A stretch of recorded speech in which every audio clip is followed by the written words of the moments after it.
Nos sorprendió a todos, porque no era el escenario que estaba previsto, o sí, esta diferencia de más de 2 dígitos que terminó de consolidarse después de las 6 de la tarde, pero ahí veíamos y decíamos, bueno, en un marco de paridad no esperábamos esto, ¿no? No, Pablo, se hablaba incluso de un empate técnico en algún momento y estaba toda la expectativa puesta en el índice de participación, en el porcentaje de participación, como la cuestión que iba a estar definiendo esto, un empate que no fue, ni mucho menos. Bueno, no obstante, en los días previos también accedimos a un trabajo que marcaba esta diferencia, que la ponía en estos términos, que es de la consultora Clave. Por eso estamos con Gerardo Gastaldi, uno de los integrantes de esta consultora, que sacaste pleno. Gerardo, ¿cómo estás? Buenas noches, bienvenido. Y felicitaciones. Hola, Pablo, hola Marina, ¿Qué buenas tal? noches, un gusto estar acá, un placer. Bueno, tremendo el resultado, ¿eh? Tremendo. Del trabajo de ustedes. Para nosotros esperado desde abril, al menos, que hicimos la primera medición en los días previos a la presentación de listas para ver cómo era el clima que se vivía en esos momentos.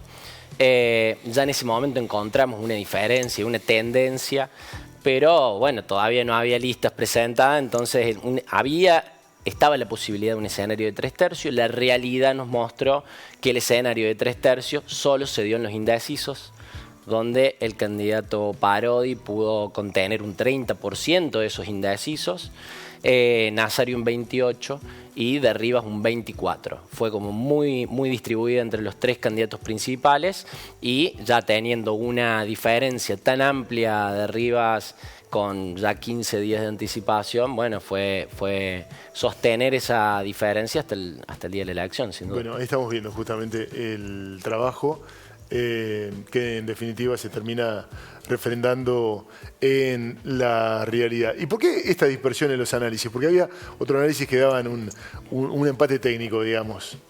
Bueno, tal vez será el método de medición o la forma. Yo puedo hablar por nuestro trabajo. Para contarle a la gente, digo, como técnico que sos, más allá del enorme acierto que tienen ustedes. En el trabajo que nosotros realizamos fue una encuesta presencial, domiciliaria, es decir, un encuestador va a la puerta de la casa del vecino y va recolectando por sectores una cierta cantidad que es necesario para que la muestra sea representativa realmente. Esto por ahí difiere en los sistemas o en las encuestas que se hacen de forma virtual o sobre bases de datos o en la búsqueda sobre plataformas de redes sociales, por ejemplo, que uno ahí ya tiene algunos sesgos que empieza a encontrar, como aquellos que, por ejemplo, no tienen acceso a la conectividad. Claro. Entonces ya estamos dejando afuera un segmento de la sociedad que también va y vota. Gerardo, concretamente, ¿qué tan cerca estuvieron ustedes? ¿Ustedes anticipaban un 35 para Derribas? 35 en una proyección cuando discriminábamos a aquellos que ya sabían que no iban a votar. Entonces, cuando hicimos la proyección sobre la participación real que iba a haber, si bien sobre la encuesta era de un 80%, los que nos decían que sí iban a hacer, terminó siendo lo más representativa posible, más allá de que la realidad después nos mostró que fue poco más del 54%, ¿no? Nos quedó también la sensación de que hay un nuevo paradigma o varios nuevos paradigmas en el voto en la ciudad de Río Cuarto. Aquello de que el centro era muy radical, de que el Alberdi era muy peronista. Empieza a trabajar el oeste, donde cada vez hay más voto ahí. La pregunta en definitiva es, ¿cómo se compone el voto hacia Derribas? Ese voto que lo termina favoreciendo de esta manera. Bueno, es importante analizar la participación de Nazario en esta elección, ¿no? Porque parecía que iba a llevarse los votos del peronismo. Sin embargo, terminó haciéndole más daño al radicalismo que al peronismo, porque una gran porción del radicalismo decidió acompañar a Derribas, tal vez en una valoración de gestión, ¿no? Pasó en Córdoba. Del radicalismo, dijiste. ¿Cómo? Lesionó más al radicalismo que al peronismo, Nazario. Hay voto radical en Derribas, eso dijiste. Los votos radicales que se fueron a Nazario, que terminó haciéndole daño. Pero hay voto radical también en Derribas. Sí, hay mucho. Derribas terminó conteniendo una parte del voto radical que la perdió cuando Nazario le llevó parte de los votos peronistas. Entonces, estamos en un nuevo paradigma de nuevas conformaciones políticas. Ya las viejas rivalidades peronistas radicales no existen. Ahora las problemáticas son transversales, a todos por igual. y se comienzan a reformular los escenarios. Hoy vemos que entra un concejal libertario, que es toda una novedad en Río Cuarto. Hacía muchos años que no teníamos tanta representación, o por lo menos 4 fuerzas participando en el Consejo Deliberante. Tan heterogéneo un consejo. Te quiero hacer una consulta que tiene que ver ya con el análisis. Un dato de la jornada, la poca participación. ¿A qué se le atribuye este 54%? ¿Es solamente el fin de semana largo? ¿Es multicausal? El fin de semana largo me parece una excusa muy corta, ¿no?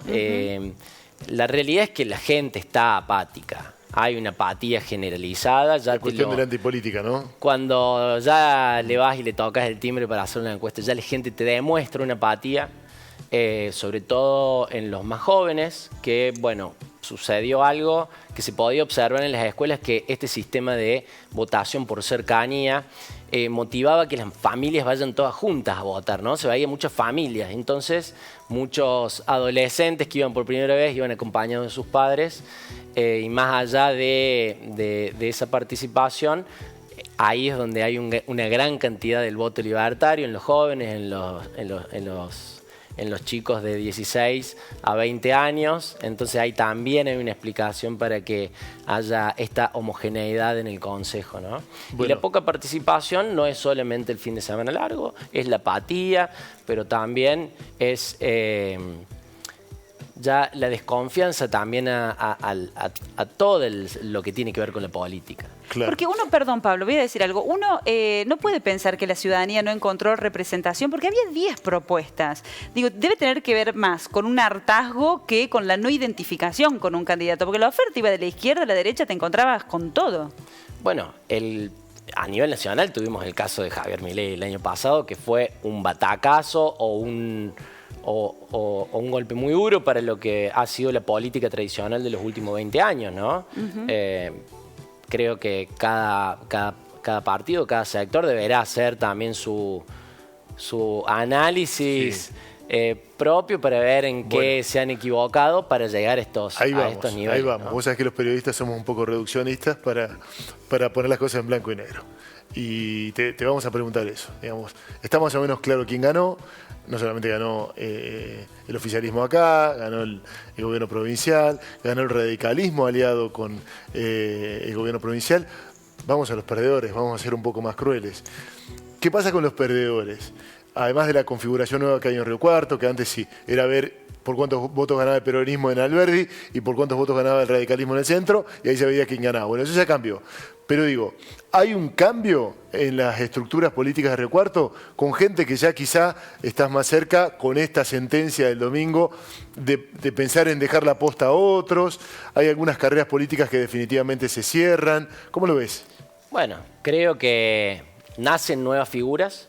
Esto nos demostró que en todas las listas había mucha gente joven, nuevas representaciones. Y también seguramente habrá aquellos que hagan un paso al costado y dejen la posta también, ¿no? Sin duda el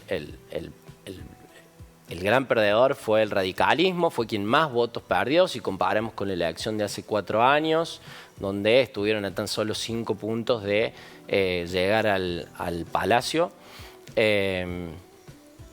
Pero bueno. ¿A Nazario dónde la nota, Gerardo?